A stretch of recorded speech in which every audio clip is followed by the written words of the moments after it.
Hello, welcome back to another episode of Charla Football. I'm your host, as always, Gerardo, here with Tomas, my co-host. We just finished watching the Liga MX final. And I would consider it as one of the best finals in recent history. That's obviously something that we're going to discuss, and alongside a lot of other things that we're going to discuss surrounding this final. But before we get into everything, make sure you guys subscribe, like, check out all the platform links down below. So Toluca are officially bicampeones in Liga MX. Turco Mohamed is up there with some of the best coaches in recent time in Liga MX. He's, I think, only the fifth or sixth coach to get a bicampeonato, up there with Jardine, Matosas, Hugo Sanchez, and a few more I might be missing. I guess the first thing I want to start with is not even the game. It's not anything that happened in the game, but more so like overall, like the final was just one of the best finals that we've seen in recent history. Because off the top of my head, there's been a few that obviously stick out. You had mentioned Tigres and America off of camera. There's also the Cruz Azul versus America, a Clásico, obviously, in the final, and where Moises Munoz kind of basically wins it for America just a few years back under Miguel Herrera. But this one had everything as well. Obviously, going to extra time, a PK shootout that just didn't fucking finish. We had both goalkeepers, stepping up to take penalties. Both missing in their penalties. It was a crazy-ass final. Obviously, a comeback as well because Toluca were down 1-0. Would you put it up there as maybe top 5? I'd say it could reach a top 5. Yeah. Who are you had mentioned off camera there's other 4 finals that you thought were slightly better than this one. The Tigres America one, where Tigres is losing the whole game, and then a header ties it at the end. Then Tigres wins it in penalties in their stadium. I feel like that was up there. That was up definitely. There. Another one would be obviously the Cruz Azul America one, where Moises Munoz wins it. And then third would be, I really like the Pachuca Monterrey one because Monterrey's kind of had the game tied the whole game. And at the end, at like the 90-something minute, Pachuca, scores the winner. It just goes home with the trophy. Yeah. My fourth one would probably be Chivas Tigres because if you remember that final, Tigres outplayed Chivas in every aspect of the game, other than hard. It was really, at the end of the game, it was really fucking kickball. And I feel like just having such a big team like Chivas, win it a decade after, it was just fucking, it just brought out all the emotions in like the whole stadium. Yeah. Wait, which Tigres Chivas? The 2017 Chivas Tigres? The 2017 Tigres Chivas, and then my fifth one would be the 2023 Chivas Tigres. That one was a really good match. Because Tigres is down 2-0, and if you look at the faces of the Tigres fans, they're like, fuck, it's going to happen again. Yeah. Chivas is up 2-0. Tigres might score one and it's going to be over. Yeah. And then out of nowhere, Córdoba scores the second goal. And although the stadium is quiet, in those little pockets of Tigres fans, bro, you could see people like just, not believing it. No, I think the dramatics in that one kind of put it up there as well because of how it happened, like in the few moments of the game as well.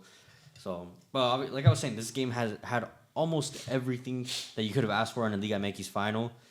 This is something that we had mentioned like through text message. You're talking about how it's first versus second, and then of course first is the one that wins the trophy. And maybe this is something that I want to see what you guys think as well. But maybe it's some time to like within the near future to switch the format. Maybe switch. Obviously, they're getting rid of play-in in the next season because of the World Cup. But like, why not just try something completely different? Get rid of LIGA and go to a European-based calendar or a long-form season, pretty much. I've never been a fan of the short tournaments. I wouldn't get rid of LIGA though because I think it's exciting and I think it does teach the young players how to play. These instances because I mean, think about it. If they go from well, at least right now, Mexico doesn't have a tournament form. There's no more Copa MX where you play, short form tournaments. Yeah. As England has their long form tournaments where they play the English Cup, and they have a lot. The Carabao Cup, they have so many fucking cups, right? Yeah. Same thing in Spain or basically every other part of the world has a tournament where it teaches them to play these instances. Mexico doesn't have that right now, so I wouldn't get rid of Liguilla. I just have a long form tournament and then Liguilla. Okay. But I'd also get rid of the home advantage. Like, how do you tie a game and you pass? Yeah, that makes no sense to me. Like, okay, so especially for the Toluca Monterrey game, right? Toluca is able to hold on to a tie. Yeah, and that's the reason they are in the final because of a tie. And this is the only modern competition that allows that. Not even the Champions League allows that. Yeah, and I don't even think the Champions League ever allowed that because when they had that thing where the bigger team could advance on goals. First, it was away goals. Away goals. Because if you're the better team, you're supposed to beat the inferior team, not the other way around. Or not even being apt to tie them. Mm-hmm. How are you the bigger team, but you could tie in advance? Yeah. That makes no sense to me. Yeah. Now, there's a lot of things that are just questionable in the format overall. Because if we keep that format, the same thing's going to happen. First is going to get to the final off a tie. Yeah.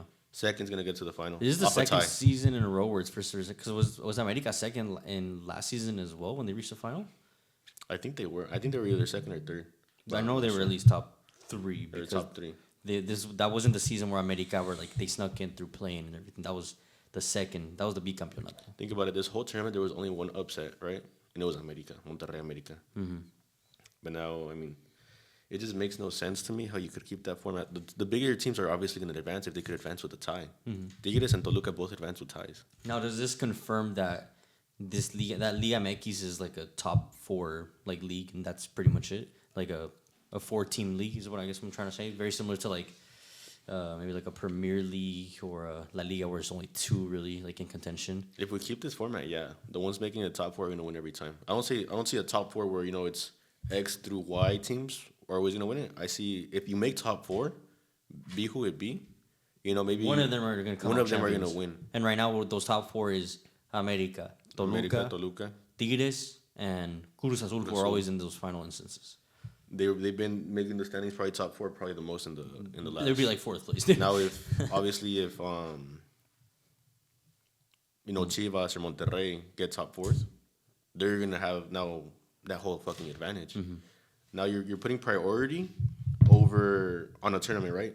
But you're pretty much giving priority to the regular phase, and I get that, right? Yeah, so that's the whole point of like that's the whole point of the league. Tie in the league, yeah. But if you're gonna put this much emphasis on the regular phase, make it a league, and the number 1 gets out. That's it. Number 1 is trophy. That's it. Mm-hmm. If you're gonna put this much importance on it, if you want it to be a competition, like in preparation for a World Cup, for a CONCACAF Champions Cup, for maybe a Libertadores in the far future, then make it where the big team has to win the game. I don't give a fuck if it's on penalties. I don't give a fuck how they win it, but they have to win it. Yeah. Because nobody in the World Cup advances on a tie. Yeah. Nobody in the fucking Libertadores advances on a tie. Not even fucking Champions. Not in Champions League. You advance on a tie. You have to win the fucking out of the 2 legs. My idea. This is the only thing that makes sense. Now, another thing that I want to bring up is on the stance of Toluca. They're bicampeones under Turco Mohamed. They played a very good match. Helinho was on his A game. One of the best matches I've seen Helinho play with Toluca, and he cost like $15 million for them. Paulinho had a pretty decent match as well. Overall, this Toluca team has very good individuals, a very good collective as well. Since last season, they haven't really lost too many players. Obviously, there was the exclusion of Alexis Vega, who only got to play a few minutes towards the latter end of the LIGA, which is basically in the final. But based on this bicampeonato, would you now consider this Toluca, now that they've tied Chivas with 12 trophies in Liga MX, would you consider them a grande? Maybe putting them top 3 at least, like surpassing Cruz Azul? Because I wouldn't necessarily say that they've surpassed Chivas.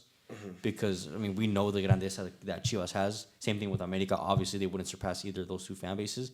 But surpassing, a Pumas, a Tigres, and a Cruz Azul, like those, I think they were like fighting for that top 3. So it depends who you ask. Like, if you ask a person from the modern era, they'll be like, yeah, Toluca is way bigger than, Pumas. But that's the person that has only seen Liga MX for the past, 3-4 years. Maybe even 10. Yeah. But the thing is this. If you go off of, the whole history, Cruz Azul and Pumas Grandezas never came from trophies. Obviously the trophies came with it, but really it's the same thing as Chivas. Chivas is the first team that kind of has, this only Mexicans, so we produce a lot of Mexicans. Chivas has, how do you say it? They got a good outturn. They produced only Mexicans, they win a lot of trophies. Cruz Azul does the same thing. Produces a lot of Mexicans, has a lot of trophies, and then a lot of Mexicans actually went to the Selección in '86. Now, the same thing with Pumas. They produce Hugo Sanchez. They produce a lot of They had a very good academy back then. They had a very good academy. They everything was pretty much just copy and paste from Chivas until America comes into the picture. They buy the best extranjeros. They do it. They're the different one. That's why they're the black sheep of the 4 grandes back then, right? Mm-hmm. Now, in modern era, is Toluca grande? I think yes. But I feel like you need to expand it because if you compare for the grandeza that Pumas and Cruz Azul are known for, it's different to what Toluca is known for. Yeah, because I feel like with Pumas, Cruz Azul, it's more of like popularity as well, given how big, they are as institutions. Not just solely trophies. Because Toluca, based on trophies, I don't think they have. I mean, obviously in Liga MX trophies, they have more than both of them. Yeah. But that's pretty much it. I mean, Pumas, Cruz Azul, they have. I feel like I want to say at least Cruz Azul for sure have more trophies overall than Toluca. Cruz Azul have more trophies overall, probably. Yeah, no, yeah. I think Cruz Azul is tied with Chivas in total trophies. Now, fuck. Because Toluca is more like how we were discussing earlier. It's more regional. Like it's, Yeah, it's just Toluca and that's it. You're not gonna see a fan over there in the East Coast or in different parts of the world. You leave Toluca, you won't see fans. Yeah. You leave Toluca, drive 30 minutes to Ciudad de Mexico, there's no more Toluca fans. It's all America fans or Cruz Azul it's all or Pumas America, fans. Azul, and then one or other Pumas fans. Now it's, bro, exactly. You leave 30 minutes from Toluca, there's no more Toluca fans. I mean, unless they immigrated to the Ciudad de Mexico or other places. But I feel like it's because right here you could go. I mean, we've seen this as well. You could go anywhere in our area. There's Chivas fans, America fans, there's Cruz Azul fans, Pumas fans. I've never seen a Toluca fan around. I've never seen a Toluca fan, right? Now, I've been to Florida, Georgia. I've been to all those sites. I always see one or two people with the Chivas jersey, with an America jersey, and with the Cruz Azul jersey. Mm-hmm. Now it's like I go to all these fucking places. I saw a guy in Florida with the Chivas jersey. He was Cuban. Didn't even know He's not even Mexican. He's not even Mexican, and he knows what Chivas is. And then over in other areas of the United States, there's people from other countries that support Chivas or America. Yeah, because they're Liga MX fans, but they resonate more with like the bigger teams than a team like that, like the Toluca. Exactly. So it's kind of like, what is grande? You get me? What is grandeza? You have to say that. Is it just trophies? I mean, I think if it's only just trophies, they would obviously be up there. Toluca would be at second or third, depending how you want to put it. If you want to put it recency, then it'd be second. If you want to put it overall, they'd probably be third. But I mean, it's complicated. It's complex. But for me, they're a grande. But the idea of grandes has to expand from 4 to 6, because if not, we're gonna neglect the recent history that Tigres had. Yeah.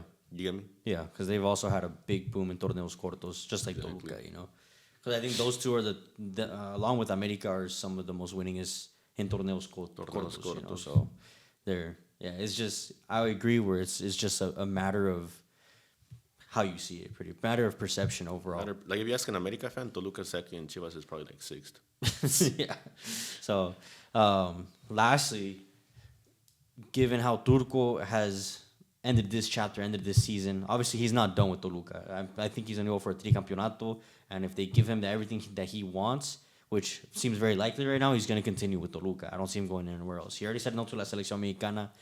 Here he has beef with 2DN now. And if he has beef with 2DN, then he's for sure not going to la selección. Yeah. I don't know if you saw videos where he was saying stuff to Faitelson or whatever because he benched Hugo Gonzalez. And Faitelson was saying he was saying that he has no morals for doing something like that, but at the end of the day, I mean, it won. It won. He won. He got the result that he needed.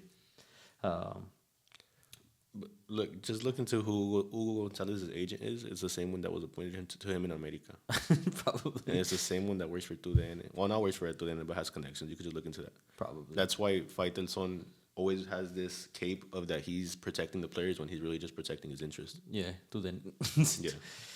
All right. Anyways, so kind of before I waffled off, Turco has everything available to him to keep succeeding with Toluca. And we know that he's won everywhere. He's won with Cholos after he ascended with them. He's won with Monterrey. He's won with America. He's won with, who am I missing? Obviously now Toluca. But he just couldn't do it with Pumas. But everyone knows it's very difficult to win a trophy with Pumas. You're not winning with that directiva. So would you put him up there as the top 5 coaches of all time? Is Turco Mohamed a top 5 Liga MX coach of all time? If we go all time, I don't think he makes it just yet. Mm-hmm. If we go in recent history, 30, 40 years, he makes it. Yeah. I think based on recent history, he has to be up there. Yeah. Especially given the play style that his teams like the way they play as well. Like they're very entertaining teams. It's not like a Tuca Ferretti where like sometimes it wasn't the most pretty football that we received from that Tigres team that would be winning a lot of trophies, but Tuca Ferretti always got it done. And obviously, I think for you and I mean, I'll speak for you too. Like, bro, he has to be up top Tuca two, Ferretti, maybe in the first one. Tuca Ferretti is one for me because he has 7. So that means he has more than even the historic Chivas coach Javier de la Torre. That means he has more than Bucetich. He has the same, I think, as Ignacio Treyes. It's not even probably more than Treyes. And he's like considered the best in like the old. It's because think about it. Tuca won it with the most difficult, with the easiest teams it is to win it. I mean, in the 1990s when he wins it with Chivas, Chivas is, I don't know if you remember this, they had like 300 owners or something like that. At least 20 owners, right? So 20 owners to put up money, nobody was putting up money. He did it with a team that 0 refuerzos. I think it was 1 or 2 max. Only Mexicans. He did it without a goalie, a decent goalie, but not a real goalie, not a leader. And he did it without a center forward. So Tuca Ferretti could do that. And Tuca Ferretti, I don't know if you remember his first years at Tigres before Guignac, he was already playing very, very relevant. And then they buy Guignac, then they started to put money. But look at the players that are at Tigres right now having success. They're all Tuca Ferretti. It's all because Tuca, yeah. The reason Guido Pizarro is in the final, is leading this Tigres team, is because of Tuca Ferretti. He brought all these players in. He formed like this ideology that Tigres now is and now have, and probably going to continue for the rest of what's left of this institution. What they have to give to Fútbol Mexicanos because of Ferretti. Nahuel Guzmán, bro, still there. Guiñac still there. Javier Aquino still there. Yeah, a lot of players. I thought I was going to see Jurgen Damm pull it, but probably was in the stands watching the game for sure. Bucetich has to be up there because they call him Rey Midas for a reason. Very similar to Turco Mohamed. That's probably going to be his new nickname, bro. He wins everywhere that he's gone. Matosas, I would have him in my top list only because of how well that León team played. Obviously they were he was the second coach to win a bicampeonato behind Hugo Sanchez, I believe, with Pumas. But it's the way that he had that León team playing. And it was a León team that recently ascended to Rafa Marquez, Guli Peña, Chapito Sanchez, Elaris Hernandez, who else am I missing from the Mauro Boselli. They had an incredible team, like who beforehand you didn't really know, but then you saw them play and you're like, wow, that this team's good. in the second division. Yeah, you exactly. remember that? Most of them were like second division players, and they played like spectacular. Oh yeah, that was insane. And then Jardina has to be up there just for the simple fact that he won a tricampeonato. But I think he like sneaks in there. Slightly, but that's just based on recent history. It's because I think what Matosas did, what every other coach did, Ferretti, was a lot more difficult than what Jardina did. Because if you remember America recent history, they were making semifinals, quarterfinals, then semifinals versus Chivas. There were 6 or 7 tournaments where they were in the semifinals or the quarterfinals, right? I don't know if you remember this, but the coach prior to Jardine was known as like the choke artist, Tano Ortiz. Oh yeah, Tano Ortiz. So it was like 4 tournaments where Tano gets the quarterfinals and then semifinals and then completely. But the team they had, it already had Diego Valdez. I had all these players where you were saying America's a championship team. They lose to Chivas, right? They lose to Chivas in the semifinal. Tano's out. Mm-hmm. You can't lose to Chivas up at your house. Right? It's just in Liga, obviously. Thanos out, they bring Jardine in. Jardine comes to a team where he just has to kind of do 3 or 4 things. I think he brought like 1 or 2 refuerzos from San Luis because he was at San Luis before. Did he bring anyone from San Luis specifically? Like off the top of my head, I'm trying to think. Anyways, well, he comes in from San Luis where he was doing things well, and then automatically, boom, boom, boom, 3 trophies in a row. Yep. But he already had like everything set for him. America, the club, had that whole process already. They already knew what they wanted. They knew how they were going to do it. And they knew what players they wanted because they ended up getting Quiñones after that 2023 season. Jardine comes in. America pretty much tells them, this is our vision. You just need to win, and we'll give you every player that you need to win. They bring in Quiñones. They bring in other players. They have one of the best benches in all of Liga MX history that I've seen. People coming off the bench, Cabecita Rodriguez coming off the bench, where at the other team he was starting, being a figure, winning it in 20. Guardianes was 21, I think. 21. And you have him on your bench. It's just that's how stacked that America team was. and Jardine comes into a stacked ass team. I mean, bro, I could probably win with that America stacked ass team. Think about it. Well, would you say that Turco also had it kind of easy? Based on how many extranjeros he was able had at his disposal, the talent that some of these players were at his disposal as well. Talking about Alexis Vega, Canelo, Pollo Briseño. I've seen, but they have some good players. Obviously, like Pollo Briseño started a 23 final, right? 2023. Mm-hmm. Any other player that started a final in 2022, 2023 right now would be starting this Toluca final. Pollo Briseño's on the bench. That's how good the players are that they overpass a player that already has trascendencia in Liga. Yeah. Now, obviously, Pollo's an iffy center back. That's probably why he has him on the bench. But if you think about it, Turco did it with Cholos. Yeah. Did it with Monterrey. Think about, okay, I'm not saying Monterrey is a bad team, but think about that Monterrey era. Yeah. They lose a final to Tigres. They lose a final to Pachuca. And then Turco's the only one that's able to win it with Monterrey. Yeah, true. Specifically, the Cholos one is where, like, I guess that kind of goes out of the window. Yeah, I mean, Cholos was that team. Have you seen that team? Yeah, like nobody knew who they were going into that. And after that, they only got 2 or 3 transfers out of that team. Whereas when a small team wins it, usually you get, like, the whole fucking team. They disperse. They go to big clubs, No, yeah. What Turco's done, I think, is definitely put some up there in contention with some of the best in Liga MX in history. There's a reason why there was rumors that he was going to go to La Selección, but he already shut that window down. Now, overall, just talking about the final, was there anything that Tigres could have done differently to get the win? They just needed one more goal, especially in those last 20 minutes. But I feel like they just didn't want to play anymore, bro. They were just like more than content with the tie and then going into extra time, possibly even just going into penalties. Because once we hit extra time, like from both teams, obviously we see like a lot of cansancio. Like no one really wanted to play. A lot of fouls. Like it wasn't very pretty. But I feel like after the Paulinho goal, they still had the opportunity to get a result. I mean, you see like kind of like that moment, those little 7 minutes where Tigres has like 3 opportunities on goal. Mm-hmm. So I mean, that was a perfect response. The goal just didn't come, and obviously you can't risk all game, especially if you're tied, because this isn't the semifinal anymore. Where you're tied, you advance. This is the final. This is the final. You're tied. You have to go the long way. Now I think that was a perfect strategy. After Toluca scores 5, 7, 10 minutes of intensity, mm-hmm. and then kind of bring the game down. We weren't able to score. Because now you're looking at a full match, and then extra time and into penalties. What they saw, I don't think there's a universe where Tigres wins this game. It's because once you go penalties, it's just I don't know if it's luck, but it's just a matter of experience, I guess. It's not that. Look at all the film they have on Nahuel, how he blocks penalties. Now look at all the film that they had on the Toluca goalie, how he could block penalties. Mm. They don't know. Now Nahuel kind of always waits for you to pick a corner and then goes to that corner, right? Because he's as long as fuck. Where was Toluca shooting? Kind of in the middle, high and hard as fuck. Yeah, they never. I don't remember a PK that went.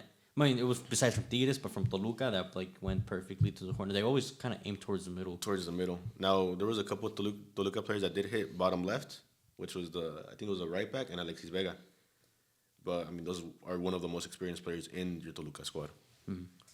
No, I mean, a player like Nahuel, you hit it, you aim for a corner, even if you're like 2 to 3 inches away from the corner, he's getting it. Yeah. So that's probably why they were shooting down the middle and hard as fuck, because they studied Nahuel. Yeah, you saw youngsters like, I think it was Wiedhen, I think Gerardo as well. They were both under 20s, and they just blasted right down the middle.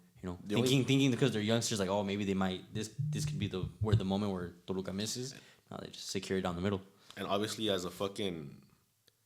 It benefits you as a youngster right there, thinking, let me shoot it down the middle. Because as a goalie, you don't want to look like a dumbass and stay in the middle. Yeah.